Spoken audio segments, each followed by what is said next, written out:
मेरा नाम डॉक्टर नदीम सजाद राजा है। आज की इस वीडियो में मैं आपसे पित्ते की पथरी के बारे में बात करूंगा, गॉल ब्लैडर स्टोन्स के बारे में।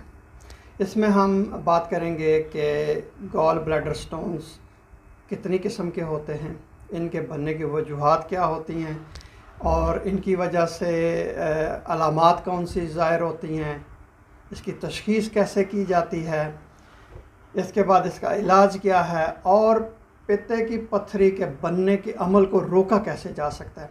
अगर आपने मेरा YouTube चैनल अभी तक डॉक्टर राजा नदीम सजाद ऑफिशियल अभी तक सब्सक्राइब नहीं किया तो उसको सब्सक्राइब करें, घंटी के बटन को दबाएं ताकि मेरी हर नए आने वाली वीडियो आप तक पहुंचती रहे।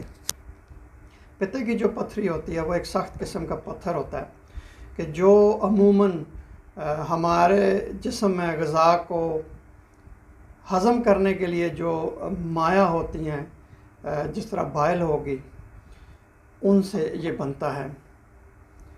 पित्ता या गॉल ब्लैडर आपको पता है कि छोटा सा इंसानी अज़ा होता है जिसकी जिसामत शक्ल जिस तरह नाशपाती होती है उससे मिलती जुलती है, और ये होता है हमारे पेट के दाईं तरफ बिल्कुल जिगर के नीचे।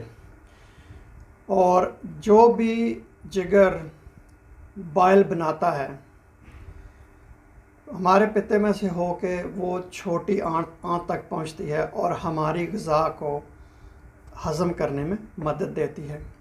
जो पित्ते की पथरी होती है वो छोटी से छोटी, जिस तरह रेत के ज़र्रे होते हैं इतनी भी हो सकती है, और बड़ी से बड़ी जिस तरह गोल्फ़ का बॉल होता है इतनी बड़ी भी हो सकती है।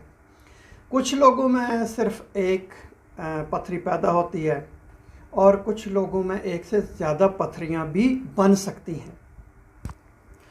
कुछ लोगों को पथरी की वजह से कोई तकलीफ़, कोई अलामत नहीं होती, लेकिन कुछ लोगों को सर्जरी की ज़रूरत होती है।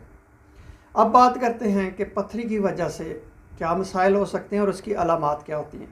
बहुत सारे बंदों में इसकी वजह से कोई मसला नहीं होता और इसमें कोई इलाज की ज़रूरत भी नहीं होती, लेकिन अगर जो पित्ते की पथरी है, अगर वो बाइल डक्ट जो ट्यूब होती है बाइल लेके जा रही होती है, अगर उसमें आके फंस जाए तो उसकी वजह से बड़े शदीद किस्म का दर्द शुरू होता है पेट के दाईं तरफ वाले हिस्से में, और ये कंधे की तरफ भी जाता है, कंधे में भी दर्द होता है।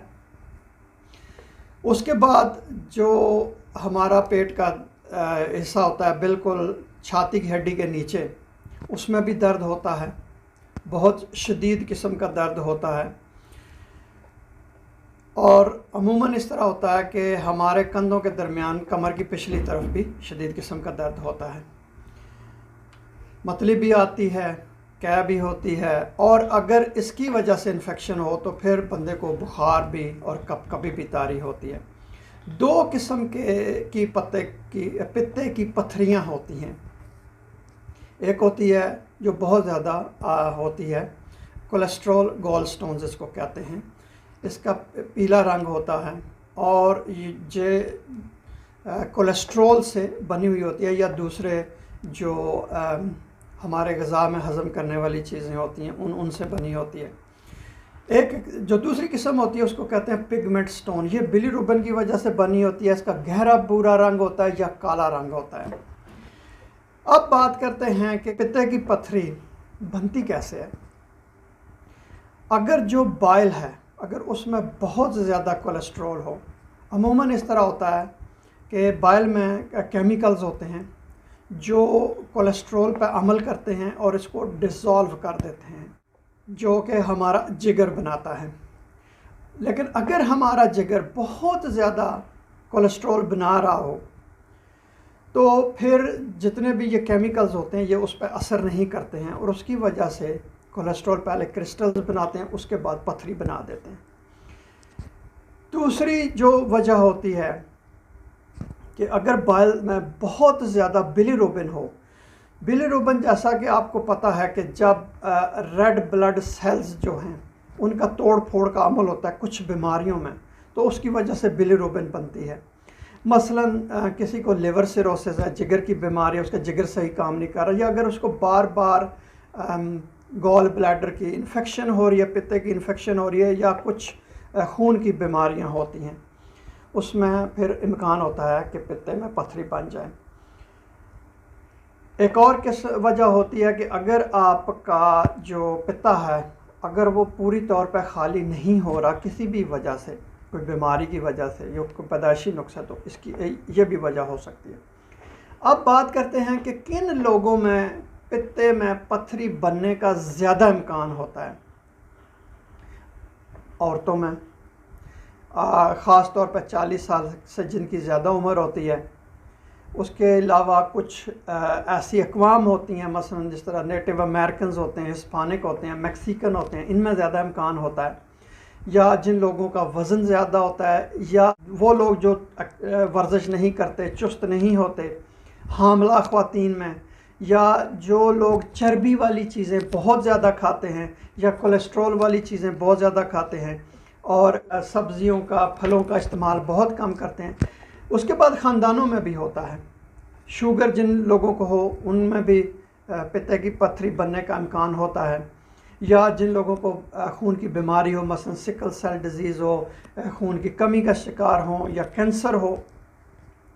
इसके अलावा जो लोग वज़न बहुत जल्दी कम करते हैं उनमें भी पित्ते में पत्थरी बनने का इम्कान होता है। इसके अलावा अगर माने हमल अद्वियात लेने से भी पित्ते में पत्थरी बनती है, या जिगर जो है अगर उसमें कोई बीमारी हो। इसकी वजह से क्या मुश्किलात पेश आ सकती हैं कि अगर जो स्टोन है, पत्थर है, अगर वो जाके neck of the gall bladder में जाके रुक जाए, उसकी वजह से ब्लॉकेज होती है और इन्फेक्शन हो जाती है। उस इन्फेक्शन को कोलिसिस्टाइटिस कहते हैं और इसमें शदीद दर्द होता है, बुखार होता है। अगर पित्ते का पत्थर जो है कॉमन बाइल डक्ट में जो नाली है, अगर उसमें जाके रुकावट पैदा करे तो उसकी वजह से यरकान हो जाता है, शदीद दर्द होता है, इन्फेक्शन भी हो जाती है।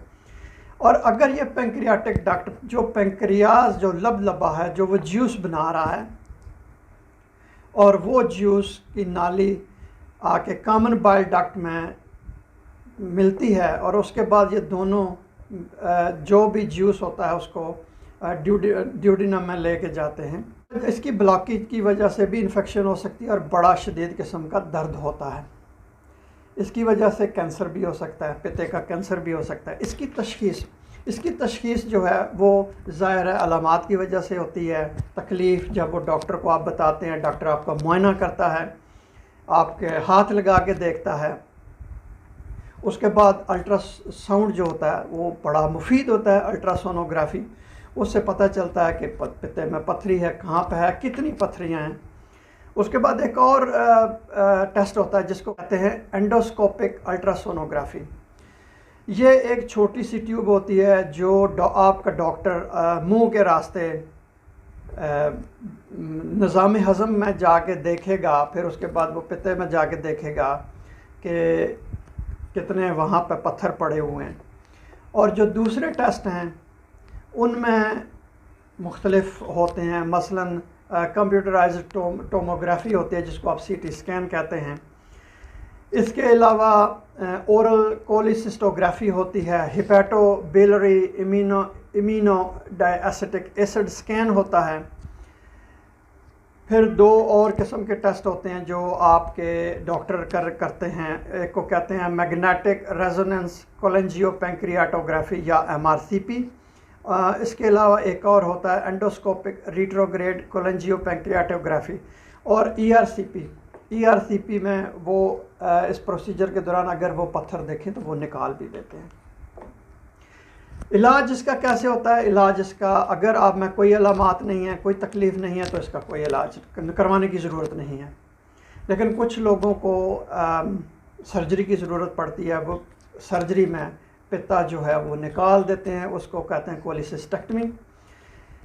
अगर पित्ता नहीं है तो इससे कोई फ़र्क नहीं पड़ता, ग़िज़ा फिर भी जो मुख्तलिफ जूस होते हैं उससे हज़म हो जाती है। पित्ता इसलिए निकाला जाता है क्योंकि अगर एक दफ़ा पत्थरी बन जाए तो फिर बार बार बनती रहती है, इसलिए इसको निकाल दिया जाता है।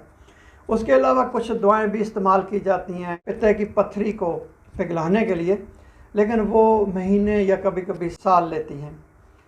अगर इन्फेक्शन है तो इन्फेक्शन एंटीबायोटिक से ट्रीट की जाता है, उसका इलाज किया जाता है। इसका बचाव इसका बचाव ये है कि आप खाने जो हैं वो वक्त पर खाएं।